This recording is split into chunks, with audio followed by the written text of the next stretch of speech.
Mineral क्या है? Mineral एक ऐसा इनऑर्गेनिक सब्सटेंस है जो नेचुरली मिलता है, और हर एक मिनरल का, जो भी मिनरल है उसका एक डेफिनेट केमिकल कॉम्पोजिशन रहेगी और क्रिस्टलाइन स्ट्रक्चर रहेगा। क्लियर? अगर फिर भी आपको वो क्रिस्टलाइन लग नहीं रहा, कभी होता है कि क्रिस्टलाइन अपीयरेंस नहीं होती, बट फिर भी अगर मिनरल है तो क्रिस्टलाइन स्ट्रक्चर उसका डेफिनेट कोई ना कोई होगा ही होगा। Without crystal structure mineral can't exist. Minerals के आगे दो type, metallic and non metallic. Metallic minerals कौन से? जिनके अंदर मेटल मिनरल्स जो है, मेटालिक मिनरल्स है वो प्रेजेंट है। और नॉन मेटालिक मिनरल जिसके अंदर नॉन मेटालिक मिनरल्स प्रेजेंट है। ठीक है? या तो मिनरल मेटालिक है या तो नॉन मेटालिक है। जो मेटालिक मिनरल्स हैं इनकी प्रॉपर्टीज बता रहा हूं मैं। एक कॉमन प्रॉपर्टीज क्या है मेटालिक मिनरल्स की? पहली, जो मेटालिक मिनरल्स हैं उसमें लस्टर होता है, ये चमकते हैं, थोड़ा शाइन करते हैं, ये दूर से ही पता लग जाता है कि मेटल है, ये नॉन मेटल है। मेटल अलग होता है ना, मेटल का मतलब थोड़ा चमक होती है मेटल में, और नॉन मेटलिक में वो लस्टर, वो चमक नहीं होगी। और ये जो मेटालिक मिनरल्स हैं ये मेलेबल हैं। अब मेलेबल क्या है? मेलेबिलिटी का मतलब है दे can B beaten into thin sheets. इनको अगर मैं बीट करता हूं तो ये विदाउट क्रैक हुए, विदाउट टूटे, पतली पतली शीट्स में ये कन्वर्ट हो सकते हैं। और ये डक्टाइल होते हैं नेचर में। डक्टाइल का मतलब दे can B beaten, they can be converted into thin wires. इनकी थिन वायर्स भी बन सकती हैं। मेलेबिलिटी क्या है? Thin sheets. डक्टाइल क्या है? Thin wires. राइट? अभी एक और प्रॉपर्टी, ये जो मेटालिक मिनरल्स हैं ये मोस्टली या ज़्यादातर आपको दो रॉक्स में से मिलते हैं। देखो मिनरल तो रॉक के अंदर पड़ा होगा ना, कहीं बाहर तो नहीं प्योर फॉर्म में मिलेगा आपको, तो वो ना कोई किसी न किसी और में पड़ा होगा। तो वो जो रॉक है, तीन तरह के रॉक्स होते हैं, तीन तरह के रॉक्स होते हैं। पहला इग्नियस रॉक्स, दूसरा मेटामॉर्फिक रॉक्स, सेडिमेंट्री रॉक्स। जो ये वाले रॉक्स हैं वो कहाँ मिलेंगे आपको? दो रॉक्स में, इग्नियस एंड मेटामॉर्फिक रॉक्स में मिलेंगे। कॉइन्स को लो और कॉइन्स को पीटना शुरू करो। जैसे कॉइन को पीटना शुरू करोगे, वो मेटेलिक मिनरल है तो धीरे धीरे वो क्या होने लगेगा? थिन होना शुरू होने लगेगा और साइज में बढ़ने लगेगा, चपटा होना शुरू हो जाएगा। एक हम क्या करते थे बचपन में कि वो एक कॉइन, मैं क्या करता था, गोरखपुर की बात है तो वहाँ पे ट्रेन हमारे रेलवे लाइन पास से निकलती थी, तो वहाँ पे क्या करता था मैं, वो एक सिक्का रख देता था ट्रेन आने से पहले। तो जब ट्रेन ऊपर से निकलती थी वो सिक्का इतना बड़ा हो जाता था। तो what is that property? Malleability. टूटता नहीं है सिक्का, सिक्का टूट नहीं जाएगा, मेटल टूट नहीं जाएगा, तोड़ने के लिए अलग वे है। यहाँ पे मेलेबिलिटी करके वो क्या हो जाएगा? They are converted into, they can be converted into thin sheets, वो शीट में कन्वर्ट हो जाएगा। राइट?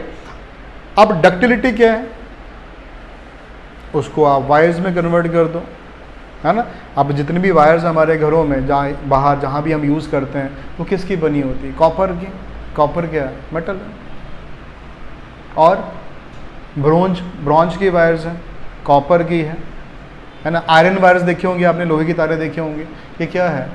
ये नॉन मेटेलिक को करके दिखाओ मुझे वायर्स में कन्वर्ट, टूट जाएगा।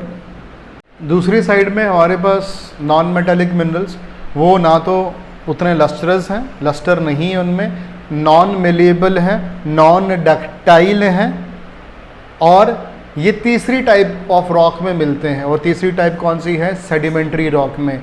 ये आप बात याद रखेंगे, वेरी इंपॉर्टेंट। हाँ, जैसे कि एग्जांपल है नॉन मेटालिक है, जिप्सम हो गया, सॉल्ट हो गया। ये जो मेटालिक मिनरल्स हैं ये फर्दर डिवाइडेड है टू कैटेगरीज में। मैं नॉन मेटल की बात नहीं कर रहा, मैं क्या बात कर रहा हूँ? Metallic minerals divided into two categories, ferrous and non ferrous. Ferrous वो वाले मेटालिक मिनरल्स हैं जिसमें आयरन कंटेंट है, और नॉन फेरस वो वाले मेटालिक मिनरल है जिसमें आयरन कंटेंट नहीं है। ठीक है? Ferrous is basically is a symbol of iron. Bharat में सबसे ज़्यादा मिनरल्स की बेल्ट कहाँ पर है? तो पहला नाम लेंगे हम किसका? नॉर्थ ईस्ट पेनिनसुलर बेल्ट का। तो बोले तो कौन सी बेल्ट? छोटा नागपुर प्लेच्यू, झारखंड साइड बहुत सारी ढेरों माइंस हैं वहाँ पे। और अगर मैं सेकंड नंबर पे बोलूँगा कहाँ मिनरल्स मिलते हैं, तो वो सेंट्रल बेल्ट है हमारी भारत की। जो मिनरल्स हैं वो अपनी प्योर फॉर्म में नहीं मिलते, मिनरल्स हमेशा इम्प्योरिटीज़ के साथ मिलते हैं। Minerals plus impurity equals to ore. We get the specific mineral from the specific ores. Copper अलग ओर से मिलेगा, गोल्ड है उसका ओर अलग है, सिल्वर का ओर अलग है। ओर मतलब क्या, मैं फिर से रिपीट करूं, और मतलब क्या, जहां से हमें वो मिनरल मिलना है वो वाला पत्थर, वो रॉक ओर है। जहां से हम इम्प्योरिटी को अलग कर देंगे और वो मिनरल वहां से थ्रू सम प्रोसेस, जो भी साइंटिफिक प्रोसेस है, केमिकल प्रोसेस है, हम उसको एक्सट्रैक्ट कर लेंगे, दैट इज कॉल्ड ओर। वो जो इम्प्योरिटी और प्लस मिनरल है वो ओर है। डन।